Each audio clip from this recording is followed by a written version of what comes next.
Highway जाम कर दिया, जमकर बवाल काटा, लोग भड़क गए। जानते हैं क्यों? क्योंकि फरसा वाले बाबा की मौत हो गई। उनके समर्थकों ने आरोप लगाया कि बाबा की हत्या की गई है। बस यही बात मथुरा और आसपास के इलाके में फैली तो लोग जमा हो गए। फिर जमकर बवाल हुआ। पुलिस के काफी समझाने और मामले की उचित जांच का भरोसा मिलने के बाद लोग मौके से हटे।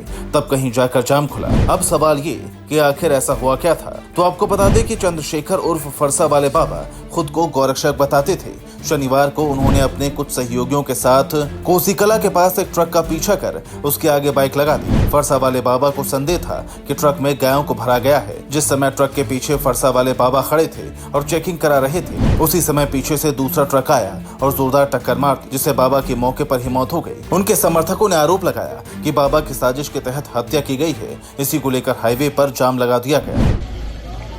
ये थाना कोसी में कल रात्रि लगभग 3 से 4 के बीच में चंद्रशेखर और फरसा बाबा ये इनके द्वारा एक वाहन को संदिग्ध मान करके रोका गया था, जिसमें कि कल घना कोहरा होने के कारण पीछे से एक ट्रक जो कि राजस्थान नंबर का था उसके द्वारा आकर इनको हिट किया गया, जिसमें कि इनकी मृत्यु हो गई।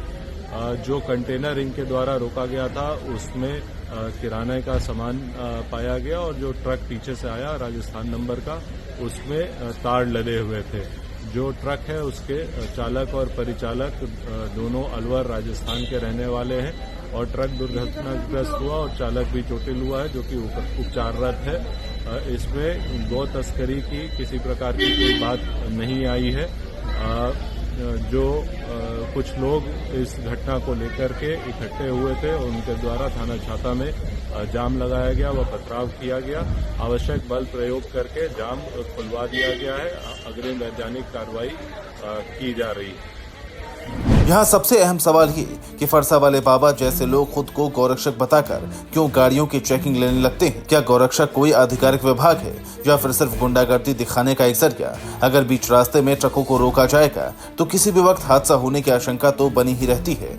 वैसे भी जो काम पुलिस का है उसे फरसा वाले बाबा जैसे लोग क्यों करने लगते हैं? ऐसे ही लोगों पर खुद प्रधानमंत्री मोदी सवाल उठा चुके हैं। जो बात आई है कि वो सरकार उसको सहायता दे, बिल्कुल हम सरकार की तरफ से गौशाला को कोई सहायता देंगे।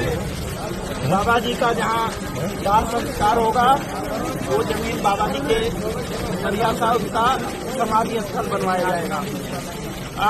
एक और उसने दुर्घटना की थी तो ड्राइवर की भी मृत्यु हो गई हॉस्पिटल। वो भी मारे जाएंगे। जरूरी होगा सुरक्षा, आत्म सुरक्षा के लिए हम जरूर उनको लाइसेंस देने पर विचार करेंगे, बशर्ते वो पात्र हो, बशर्ते वो पात्र हो।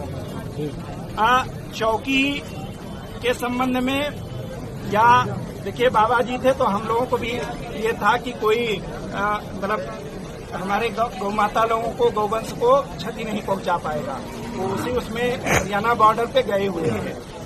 हम सभी दुखी हैं और पूरे जितने भी गौ सेवक हैं वो सब हमारे परिवार के हैं, हम उनके साथ हैं। किसी को परेशान होने की जरूरत नहीं है। किसी को भी जो निर्दोष होगा उसे अनावश्यक रूप से कोई सजा, कोई मुकदमा, कोई जेल नहीं होगी। चौकी के संबंध में और जो आप कह रहे हो कि फोर्स बनाने का, मैं एसएसपी साहब से अनुरोध करूंगा कि वो इसमें कोई संदेह नहीं कि कुछ लोग खुद को कानून से ऊपर समझने लगते हैं, जबकि असल में ये होते गुंडे बदमाशी हैं। हालांकि हम चंद्रशेखर उर्फ फरसा वाले बाबा की भूमिका पर सवाल नहीं उठाते, क्योंकि वो गौ सेवक के साथ साथ गौरक्षक भी थे। लेकिन सवाल सिस्टम पर भी है कि अगर वो अपनी जिम्मेदारी सही से निभाए तो ऐसी नौबत ही ना आए।